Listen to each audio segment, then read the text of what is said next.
Olá a todos, sejam bem-vindos. Hoje tenho o grande prazer de receber Yanis Varoufakis, economista, ex-ministro das Finanças da Grécia e também um autor extremamente prolífico. Então, seja bem-vindo ao programa. Esse obrigado por me receber. Bem, parece que chegamos, ao fim da linha em relação a como o sistema econômico internacional funcionou nas últimas décadas. Então, Trump parece reconhecer que os Estados Unidos estão em uma situação difícil e lançou um esforço para reorganizar a economia mundial a seu favor, o que inclui uma guerra comercial bastante disruptiva, tanto contra adversários quanto aliados. Mas, se nos afastarmos dos detalhes do dia a dia, o que estamos realmente testemunhando aqui, em termos dos objetivos dos Estados Unidos e de como eles tentam alcançá-los?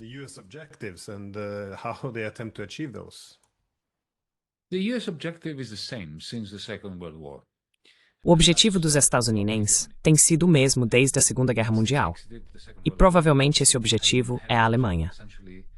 Os Estados Unidos saíram da Segunda Guerra Mundial, tendo basicamente herdado o Império Britânico, depois que o Império Britânico foi à falência. A doutrina Truman andava de mãos dadas com o sistema de Bretton Woods.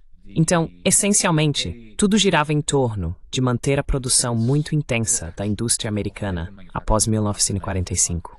O grande medo deles na época era que, com o fim da guerra e a necessidade de produzir a mais de 100% da capacidade desaparecendo, os Estados Unidos enfrentassem a séria ameaça de voltar a 1929, para uma grande recessão, uma grande depressão. E a maneira de evitar isso era garantir que os Estados Unidos fossem exportadores líquidos.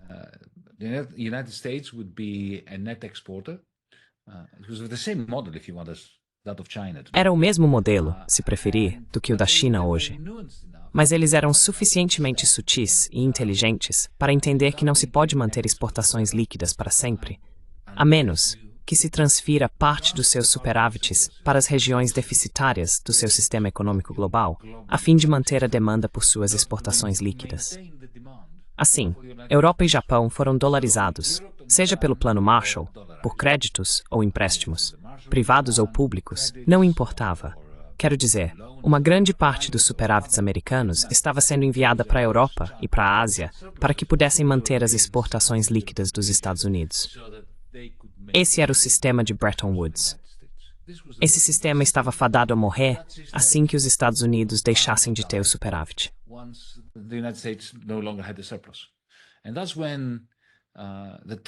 E foi então que o Trump daquela época, um cavalheiro que vocês devem lembrar como Richard Nixon, destruiu o sistema monetário e o sistema de comércio mundial que os americanos haviam criado.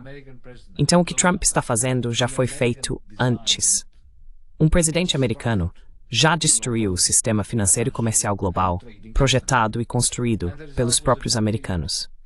E esse foi um período, do meio dos anos 1970 em diante, de um mecanismo global de reciclagem invertido. Em vez de os superávites americanos serem reciclados para o resto do mundo, foram os déficits americanos que forneceram a enorme demanda agregada necessária para que o milagre econômico alemão continuasse, para que o milagre econômico japonês continuasse, e depois para que o milagre econômico chinês criasse raízes e crescesse.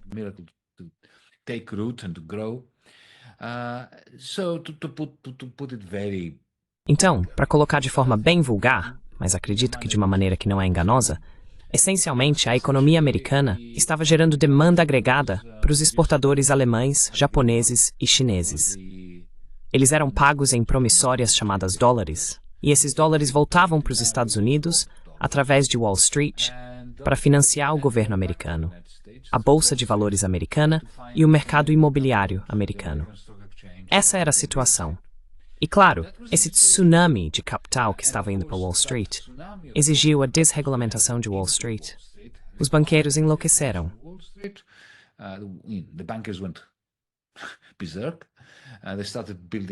Eles começaram a construir enormes, gigantescas pilhas de derivativos tóxicos em cima disso, e isso desmoronou em 2008.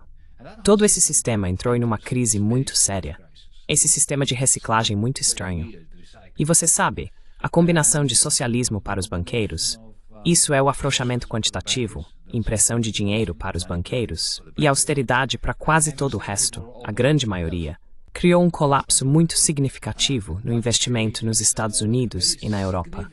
Na Europa, as únicas pessoas que realmente investiram parte do dinheiro, muito do dinheiro que estava sendo impresso pelos bancos centrais, foram os grandes donos de empresas de tecnologia. Você sabe, as Amazons, as Googles, as Metas e assim por diante. É por isso que temos uma nova forma de capital. Eu chamo de capital em nuvem, que não produz nada além de poder. Poder para extrair rendas do resto da economia.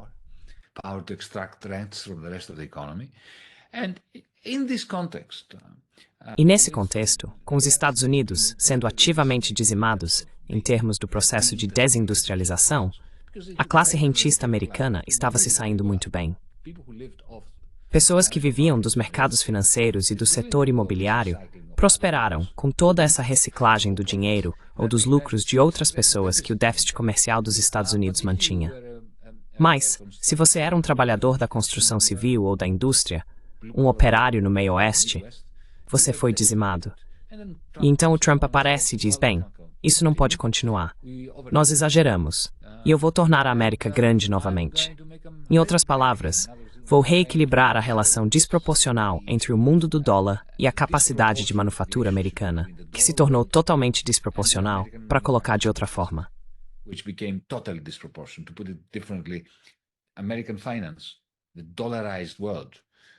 As finanças americanas, o mundo dolarizado, tornaram-se um parasita gigantesco que se alimentava de um organismo minúsculo, a manufatura americana, que estava encolhendo.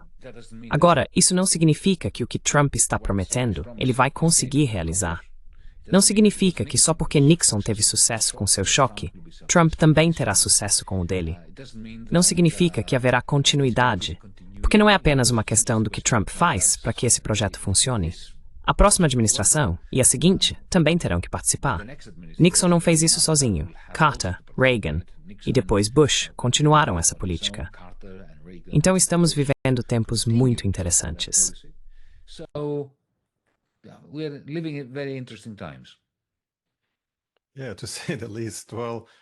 Sim, para dizer o mínimo. Bem, enquanto Trump parece querer tentar tornar a América grande novamente, você tem esses esforços de reindustrialização e de fazer algo com a dívida. E eu concordo, acho que Trump acertou em parte ao perceber o problema, reconhecendo que isso é insustentável. Mas sou um pouco crítico em relação às iniciativas dele quanto à forma como ele pretende conduzir o choque, como você disse. Mas o que isso significa para a Europa? Porque, desde a Segunda Guerra Mundial, tivemos uma espécie de acesso preferencial ao mercado dos Estados, também por motivos políticos, e desfrutamos de energia barata dos russos. Como os europeus estão se reorganizando, ou o que estão fazendo nessa guerra comercial, para essencialmente construir um novo modelo econômico no qual possam prosperar? Mas a resposta é, não muito.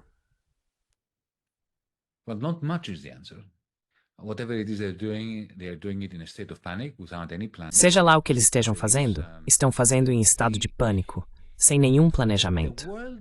O mundo que o choque Nixon criou foi o mundo que gerou o euro, a zona do euro. Porque pensando bem, o que Nixon fez em 1971 foi expulsar a Europa da zona do dólar. Em 1991, tínhamos taxas de câmbio fixas com o dólar. Em outras palavras, tínhamos o dólar. Fazíamos parte da zona do dólar, mesmo tendo nossas próprias moedas nacionais nos bolsos. Pense nisso, por 20 anos, não precisávamos conferir as taxas de câmbio porque eram as mesmas.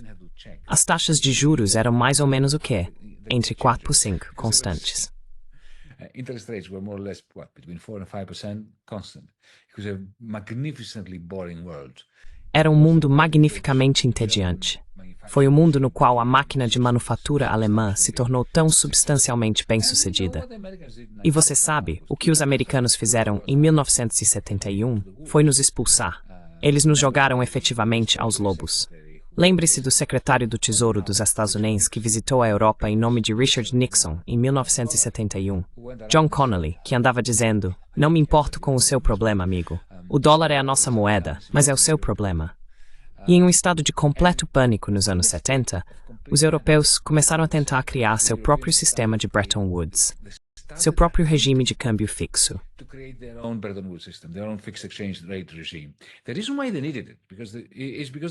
A razão pela qual eles precisavam disso é porque a União Europeia, Glenn, foi construída como um cartel de grandes empresas.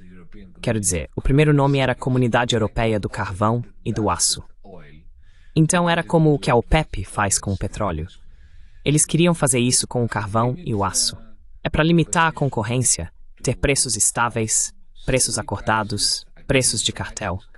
E então, é claro, eles trouxeram os agricultores com o Tratado de Roma, aos quais ofereceram uma parte dos lucros da indústria pesada. Isso é o que é uma política agrícola comum. Agora, para que um cartel funcione, como sabemos pela OPEP, eles precisam ter uma moeda comum ou taxas de câmbio fixas.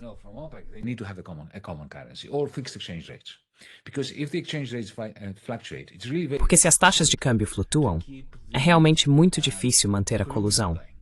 Porque em um cartel, como todos sabemos, e nossos alunos aprendem em Economia 101, cartéis são instáveis. Eles estão sujeitos a forças centrífugas. E se você permite que os preços variem porque as taxas de câmbio variam, então não é possível manter o cartel. Portanto, a Europa precisava dessa construção. A construção semelhante a um cartel da União Europeia exigia uma moeda comum. Então entramos nesse processo. Primeiro foi a cobra, se você se lembra, depois foi o Sistema Monetário Europeu, depois foi o mecanismo de taxas de câmbio. Tudo o que fizemos falhou. E então decidimos federar nosso dinheiro, criar uma moeda comum, o euro.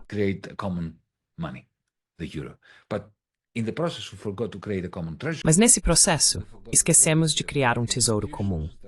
Esquecemos de criar as instituições democráticas capazes de gerir a política monetária de uma forma minimamente democrática. Isso, claro, foi a causa da crise do euro. E como eles lidaram com a crise do euro? Por meio de uma austeridade severa, absurdamente severa, e muita impressão de dinheiro. O que obviamente significou que a Volkswagen não investiu em nada, porque se eles recebem todo esse dinheiro de graça, e os clientes não têm dinheiro para comprar Volkswagens caros, ou máquinas do tipo Tesla, carros de nova geração, eles não investem nisso. Eles pegam o dinheiro que o BCE imprimiu.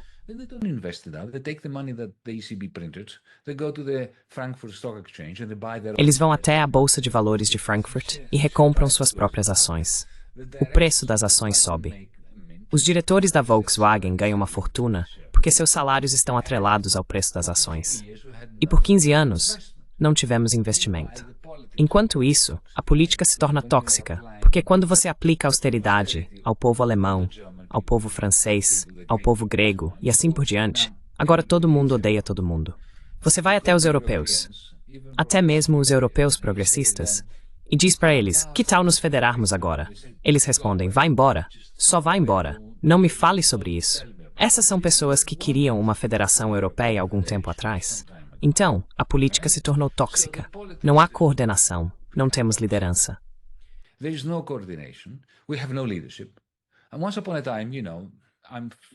E veja bem, eu sou notoriamente contra alguém como Angela Merkel, certo?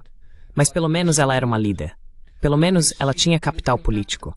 Agora temos galinhas sem cabeça correndo por aí. Tipo, sabe, esse cara, Merz, que nem conseguiu ser eleito chanceler da Alemanha na primeira tentativa. Temos o Macron, um pato manco. Quando eu estava no governo, havia um choque muito severo entre o norte e o sul.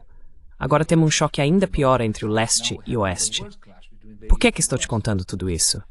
Me perdoe pela resposta longa, mas sua pergunta foi: como a Europa está respondendo ao choque Trump? Bem, não está.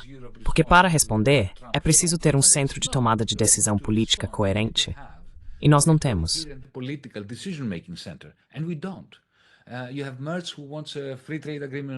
Você tem o Merz, que quer um acordo de livre comércio com o Trump.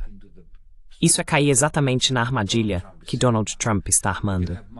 Você tem o Macron, que não quer isso, que quer outra coisa. Nem Merz nem Macron têm qualquer poder sobre a Comissão Europeia. Você tem a Ursula von der Leyen, que criou uma pequena panelinha ao seu redor. Ela não tem legitimidade, nenhum apoio democrático de ninguém. Ela está concentrando poder para si mesma, fazendo coisas realmente idiotas, que não têm absolutamente nenhuma relação com o verdadeiro problema que a Europa enfrenta. Que é, sabe, estamos com uma falta de algo como 600 bilhões por ano em investimentos.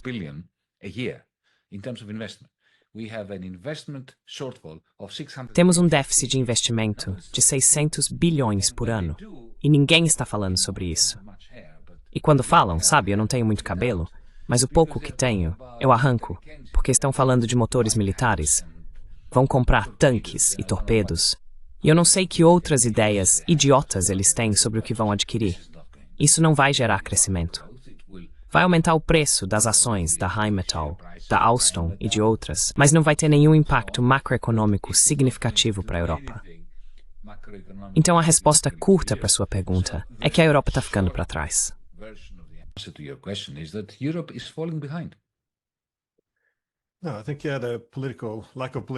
Acho que a falta de coesão política e de tomada de decisões é obviamente um problema central, e acredito que compartilhe do seu pessimismo em relação ao keynesianismo militar.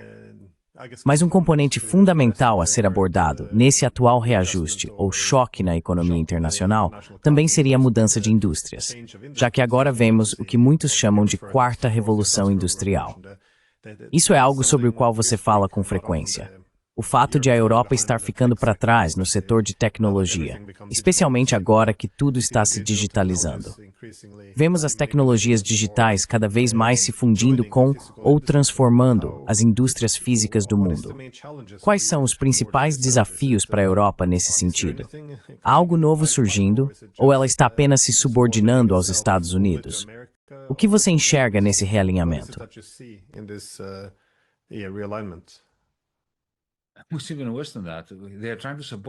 É ainda pior do que isso. Eles estão tentando se subordinar a um governante, Trump, que não os quer como subordinados. Eles estão implorando, deixe-nos ser seus escravos. E ele diz, não, eu não quero que vocês sejam meus escravos. Então, é realmente cômico. Veja, o motivo pelo qual ficamos para trás nas tecnologias do futuro, que são o quê? Energia verde, como painéis solares, energia eólica e fusão, é porque não investimos nada. A Alemanha costumava ser a maior produtora de painéis solares no ano 2000. E o que aconteceu? Eles pararam de investir nisso. Os chineses os ultrapassaram em 2 revoluções industriais, não apenas uma.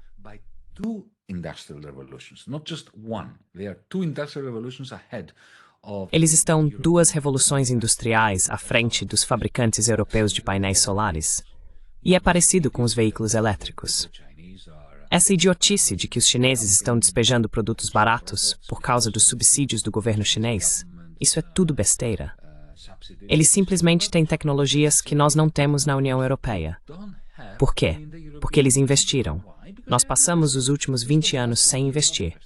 E em algum momento, a conta chega. Quando você perde 20 anos de investimento em uma época de revolução tecnológica, acabou, você está fora. E o que eles fizeram, em vez de investir, foi regular.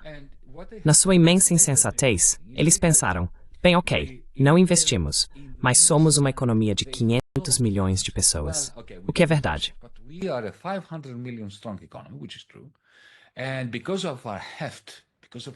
E por causa do nosso peso, por causa da nossa magnitude, pelo nosso tamanho, nós vamos regular, vamos impor nossos próprios padrões ao resto do mundo.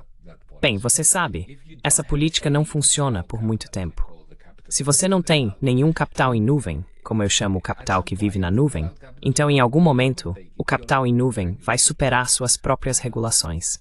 Você ouviu a conversa na cidade em Bruxelas de que se Trump impor essas tarifas horríveis sobre nossos produtos, sobre nossos carros e isso e aquilo, sobre alumínio e nossas bolsas Hermès e Louis Vuitton e assim por diante. Então nós vamos impor impostos digitais sobre as grandes empresas de tecnologia, o Vale do Silício.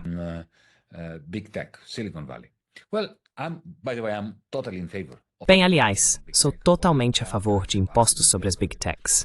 Eu chamo isso de imposto sobre a nuvem. Já defendi isso antes. Mas sabe de uma coisa? Eles nem sequer vão fazer isso, porque são todos cheios de conversa fiada. E não vão fazer, porque, ao contrário dos chineses, que desenvolveram suas próprias Big Techs, para cada grande empresa de tecnologia americana, existe uma equivalente na China, que na verdade é melhor do que a americana em termos de funcionalidade. Sabe, Baidu, Tencent, Bilibili, Alibaba, Se você comparar tecnicamente, elas são melhores. Elas são realmente melhores do que as americanas. Não, e não tem nada. Não tem nada na Europa.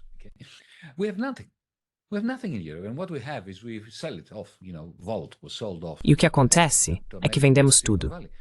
Você sabe, a Volt foi vendida para o Vale do Silício americano. Então não tenho dúvidas de que se Bruxelas tentar retaliar as tarifas dos Estados sobre produtos europeus com um grande imposto sobre a nuvem para as Big Techs vão chantagear a Europa, simplesmente dizendo, vamos cortar todos os serviços para vocês, europeus.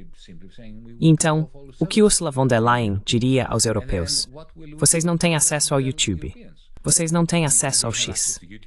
Os americanos podem facilmente fazer isso por alguns meses. Bastaria uma semana cortando o acesso dos europeus ao YouTube para toda a comissão desmoronar. Então essas são todas ameaças não críveis na nossa linguagem econômica.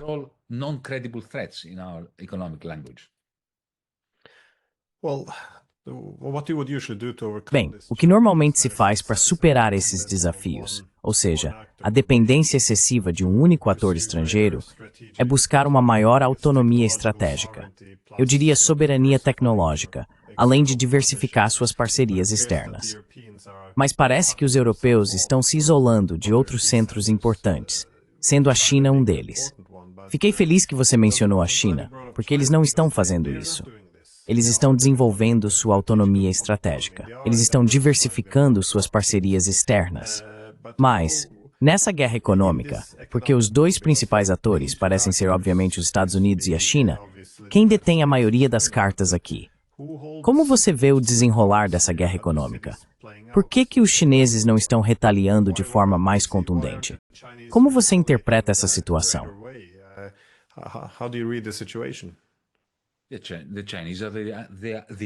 Os chineses são os adultos na sala. São eles que estão respondendo de maneira muito conservadora, racional e sensata. E eles têm um plano. Os europeus não têm um plano. O plano que nos falta, principalmente, é um plano macroeconômico e de investimentos. Isso é a única coisa que não temos. Temos todo tipo de outros planos e regulamentações, mas o que realmente precisamos, não temos. E nem estamos trabalhando para conseguir isso. Então, permita-me dizer que há 3 coisas que já deveriam ter sido feitas ontem, mas pelo menos vamos fazê-las hoje. Não acho que serão feitas, mas deixe-me dizer quais são. Em primeiro lugar, não faça nada em relação ao Trump. Não vá vê-lo.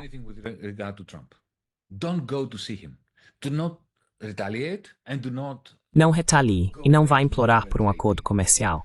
Apenas ignore-o. Em vez disso, abra uma linha de comunicação com Pequim. Não estou dizendo que devemos nos tornar vassalos de Pequim, da mesma forma que fomos vassalos dos Estados Unidos. Não, mas coordenem. Em primeiro lugar, acabem com todas as tarifas que a União Europeia impôs à China, a pedido dos Estados Unidos. Essas tarifas, sobre painéis solares, por exemplo, foram impostas a nós por Washington. Washington ligou para Bruxelas e disse, vocês coloquem essas tarifas nos chineses porque estamos em guerra com os chineses. Bem, veja, os americanos estão em guerra conosco. Por que deveríamos estar em guerra com os chineses só porque os americanos estão em guerra?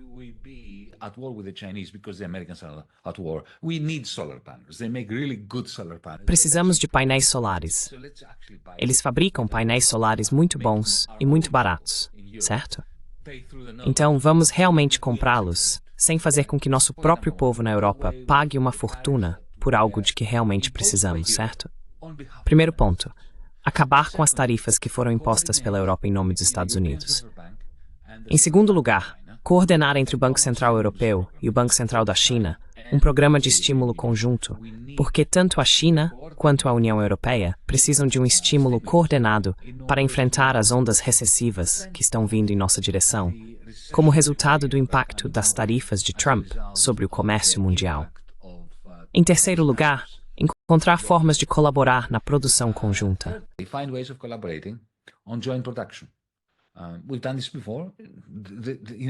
Já fizemos isso antes.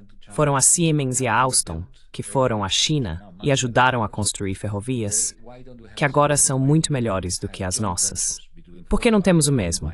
Por que não temos joint ventures entre a Volkswagen e a BYD para produzir carros elétricos na Alemanha, por exemplo? Então, essa seria a primeira coisa que eu faria. A segunda coisa seria partir direto para um programa de investimentos que preencha a lacuna de investimentos que mencionei antes, de cerca de 600, 700 bilhões por ano. E a maneira de fazer isso, não faça por meio de um fundo de estratégia de recuperação bobo, como o que criamos durante a pandemia, que foi uma péssima ideia. Porque, essencialmente, o que isso fez foi taxar trabalhadores alemães pobres para dar dinheiro a oligarcas na Itália e na Grécia, para resumir de forma muito sucinta e contundente.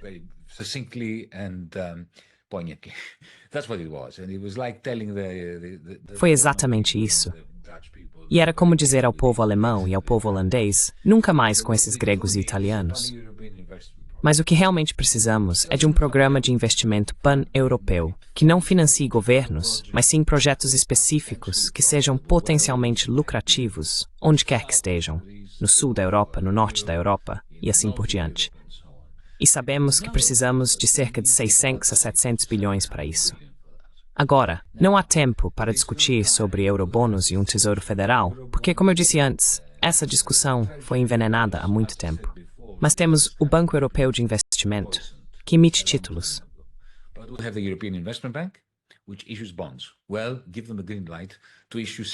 Bem, dê a ele sinal verde para emitir 600 bilhões de euros em títulos por ano, pelos próximos 5 anos, digamos.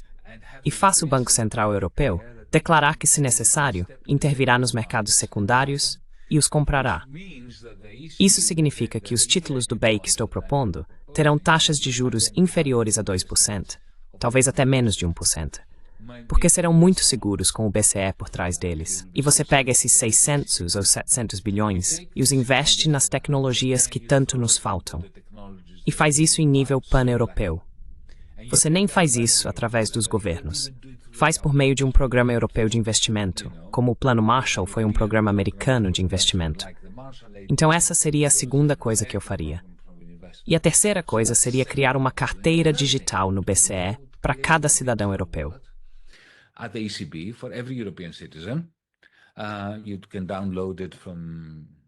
Você pode baixá-lo na loja do Android ou da Apple ou qualquer outra, assim como os chineses podem, porque o Banco Central da China ofereceu aos chineses uma conta bancária digital gratuita. O que acontece é que qualquer dinheiro que você tenha nessa carteira rende a taxa overnight do Banco Central, o que é uma maneira fantástica de competir com a China. Bancos comerciais ruins pagam pouco aos seus poupadores e cobram caro de seus tomadores de empréstimo. E, de repente, você tem esse novo e incrível universo digital de pagamentos gratuitos, pagamentos internacionais. É assim que você compete com o WeChat chinês, com a moeda digital chinesa. É assim que você força os banqueiros. Basicamente, você diz a eles que eles não têm mais o monopólio do sistema de pagamentos. Se quiserem oferecer bons serviços aos clientes, que o façam.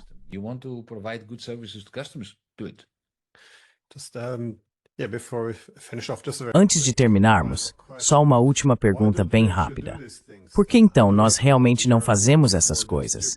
Eu sei que você chamou a Europa antes de o continente estúpido, mas é falta de conhecimento, ideologia. Como você entende isso?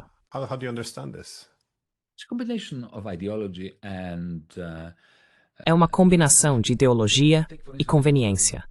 Pegue, por exemplo, o sistema de pagamento digital que mencionei. Os bancos de Frankfurt e os bancos de Paris vão decapitar qualquer político que sugerir isso, porque, essencialmente, você está tirando deles o monopólio sobre o sistema de pagamentos. Quando propus isso em 2015, não fui apenas demonizado, fui, como disse, discursivamente decapitado. Todo tipo de bobagem estava sendo publicada por toda parte, patrocinada por banqueiros que realmente queriam me derrubar, me anular como entidade, porque isso representa muito dinheiro para eles. Quando se trata de organizar, criar esse programa de investimentos, veja, minha opinião sobre isso é que o establishment financeiro e industrial alemão ainda não aceitou o euro.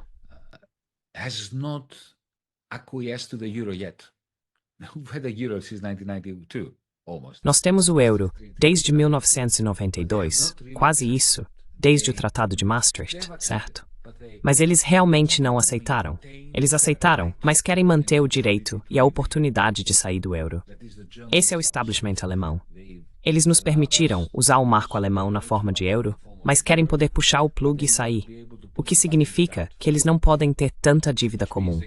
Então, o motivo pelo qual dizem não à dívida comum, o que significa que não podem ter um programa comum de investimentos, é o direito da Alemanha de sair da Europa, mesmo entre os europeus mais convictos que não querem sair da Europa.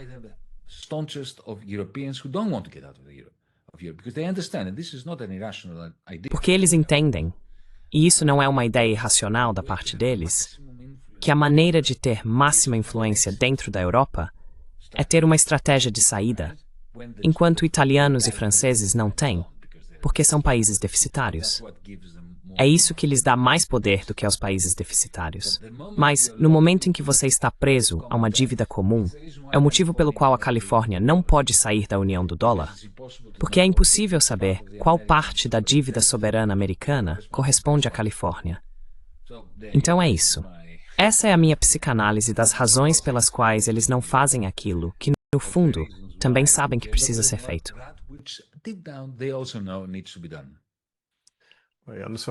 Com Simão, muito obrigado pelo seu tempo. Isso foi muito interessante. E é isso. Obrigado novamente. Obrigado. Thank you.